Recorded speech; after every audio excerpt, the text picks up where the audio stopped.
At 10:30 a.m. on Tuesday, January 16, 2024, Santa Clara police got a 911 call. The caller said that they had tried reaching a friend by phone all morning and even went to the house but couldn't get in touch. However, they thought they saw movement inside the house and asked police to perform a welfare check. At 11 o'clock a.m., officers arrived at the property on Silicon Valley Road. It was a modern two-story home with neatly trimmed lawns and shrubs. Near the entrance sat two brand new toilets, seems waiting to be installed. Police knocked and announced themselves, but no one answered.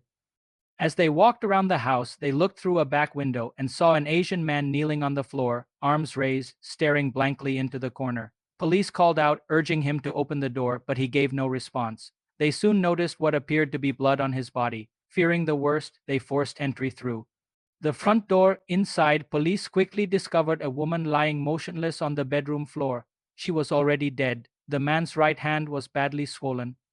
When police asked about his injuries, the man stayed silent for several minutes before finally saying, "I punched my wife."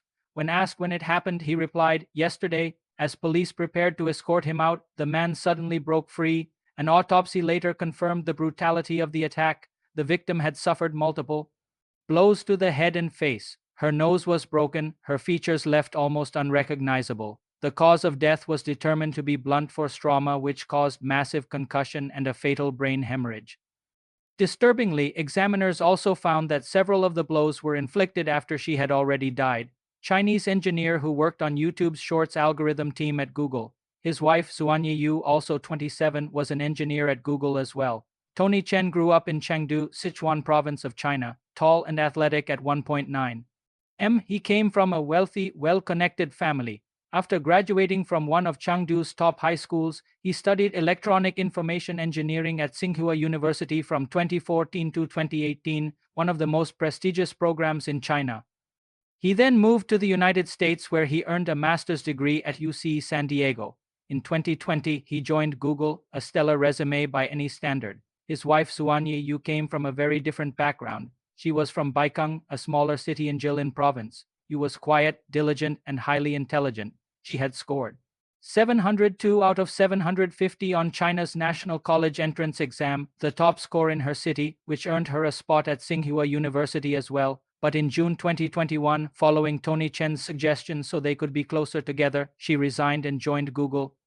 In November 2022, after 3 years of dating, they got married. The following April, they purchased the home on Silicon Valley Road, the very place where tragedy would later unfold. On January 1, 2024, the couple posted their New Year's photos online, smiling with their cat. No one could have imagined that only 16 days later, their seemingly perfect life would collapse into tragedy. On January 24, 2024, Santa Clara County Superior Court held its first hearing. Tony Chen did not appear, citing hospitalization. 3 weeks later, he was transferred to the county jail where bail was denied. When he finally made his first court appearance, he was dressed in a yellow prison jumpsuit and wore a padded white helmet. His expression was vacant, his demeanor detached. His attorney explained that the helmet was intended to protect him from self-harm. On June 23, 2025, a 3-day preliminary hearing began. The courtroom was packed, especially with local Chinese residents. Key evidence included surveillance footage and the testimony of a crucial witness, Miss Wang, a close friend of both Tony Chen and Yu. Miss Wang, also a Tsinghua University alumna, lived less than 10 minutes away. The two couples had been close. They often hiked and skied together. They also know the couple's parents. She was also the one who called 911. Yu explained that Tony Chen feared losing his job, that he felt targeted by his manager, and that the stress was so overwhelming it had led to symptoms of anxiety and even hallucinations.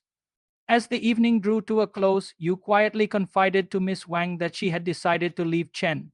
The reason, she said, was that despite everything, he was still entangled with his ex-girlfriend. On the afternoon of January 15th at 4:28 p.m., Yu returned from the dinner. Almost immediately, the couple argued loudly. Yu said, "Why did you go?" Then their cat bolted outside and Chen ran after it. They fought at the door for 10 minutes. At 4:52 p.m., Tony Chen stormed out. He returned around 6:19 p.m. During that time, Yu called his parents in China, which led to Miss Wang being asked to intervene. In the early hours of January 16th at 12:21 a.m., the kitchen's cat feeder camera caught Yu moving around. Her final moments alive. By 10:04, the lights went out. the time investigators believe she was attacked. Hours later, at 4:43 a.m., Tony Chen reappeared on camera, bloodied, walking heavily. Not long after, he returned holding a chainsaw, put it on his neck, but never turning it on. At 8:10 a.m., he appeared with a kitchen knife, again feigning self-harm. Investigators also uncovered a crucial piece of evidence on Tony Chen's computer, a Google Doc shared with him by his ex-girlfriend, Zhang. On it, you had left a haunting comment, I hate you both. After the incident, Zhang told reporters that in the 5 years she dated Tony Chen, he was always gentle and never violent, but later it became clear Jiang's role in this story was far more complicated than just being an ex-girlfriend. In court, Zhang said she had known Tony Chen since they were 5 years old. There is even a video of them at graduation that once made people admire them as the perfect couple. By 2018, just before graduation, they broke up. Zhang said it was because of personality differences. She liked freedom, while Tony Chen preferred strict planning. Tony Chen. By October 2023, 3 months before the murder, Zhang reached out. She told Tony Chen she was single again. Tony Chen admitted he was unhappy too. He complained that the pressures of his job and their mortgage all came from you pushing him into marriage, and he said he never loved you the way he loved Zhang. In court, Zhang said she had been in a lot of pain and emotionally unstable at the time, which is why she shared the Google Doc with Tony Chen. At Google, Yu's position was only one level below Tony Chen's, and she made nearly $200,000 a year. But years of constant criticism left her depressed and insecure. The night she found out Tony Chan had driven his ex to the airport, she asked for a divorce. Tony Chan immediately told Zhang, saying he wanted to get back together, but Zhang shut him down. We shouldn't see each other anymore, even as Tony Chan kept reaching out over. The next few weeks, Zhang was clear. Even if you divorce her, we'll never be together. With no hope of winning Zhang back, Tony Chen tried to reconcile with you, but she was done. Instead of showing real effort, Tony Chen grew angry, withdrawn, and careless. Mistakes at work made him fear layoffs were coming. Some people later speculated that Tony Chen was on an H-1B visa. If he lost both his job and his marriage, he risked being forced to return to China. Staying married to you could have at least given him a spousal visa, but you had already made up her mind. She wanted out. The day before the murder, you found the Google Doc Zhang had shared with Tony Chen. Reading their memories broke her all over again. She left one final comment, I hate you both. A few hours later, Zhang saw the note and replied, I understand. When I was with him, he always compared me to his ex too. If I were your friend, I'd tell you to reconsider this marriage. That document exchange was the final trigger. With his job shaky, his ex rejecting him, and his wife ready to leave, Tony Chen snapped, taking out all his rage on you. Later, Zhang told police Tony Chen had always been cautious, always cared about consequences. He wanted to divorce you and be with her, but he was afraid of losing everything. She said she had never seen him act irrationally. His way of showing anger was usually just silence. By the end of the preliminary hearing, the judge ruled there was enough evidence.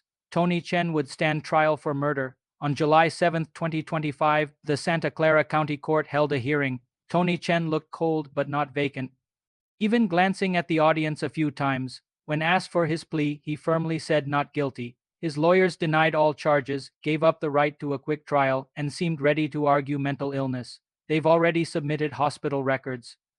Tony Chen's parents have stayed out of sight, while Yu's parents haven't been able to come to the US, likely because of visa issues.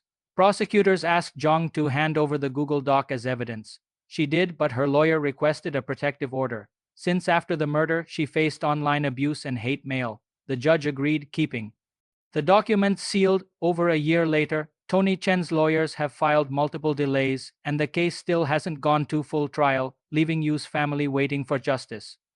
Ironically, just 4 months after the murder, the couple's house sold for $2.32 million, even higher than what they paid, suggesting that the crime itself had little impact on the property's value. Both Tony Chen and Yu were only children, both top students who landed jobs at big tech companies, but Tony Chen's family background was far more privileged. Commentators online pointed out that Tony had grown up surrounded by privilege and constant praise. Under his parents' achievement-driven style of upbringing, he developed a narcissistic personality, one that lacked empathy, couldn't handle setbacks. Back in China, Tony Chen grew up privileged, elite schools, wealthy family, plenty of praise. But in the US, he was just another worker on a visa. The salary was good, but with a massive mortgage and the fear of layoffs, he felt his status slipping, that falling down the ladder left him frustrated and insecure, and when his ex left him, it only added betrayal and shame.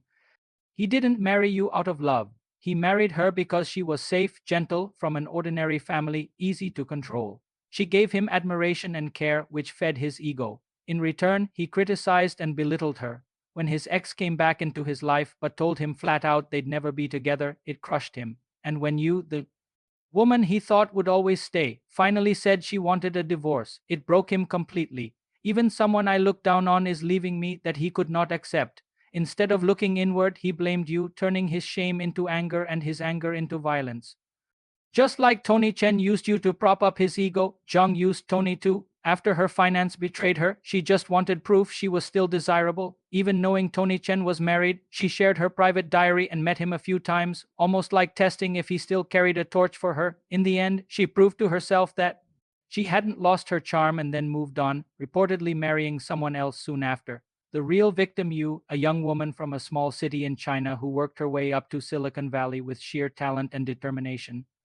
She thought she had married a bright, athletic prince, charming, only to discover he was a cowardly man consumed by bitterness and darkness. Her fate is nothing short of heartbreaking. What do you think about this case?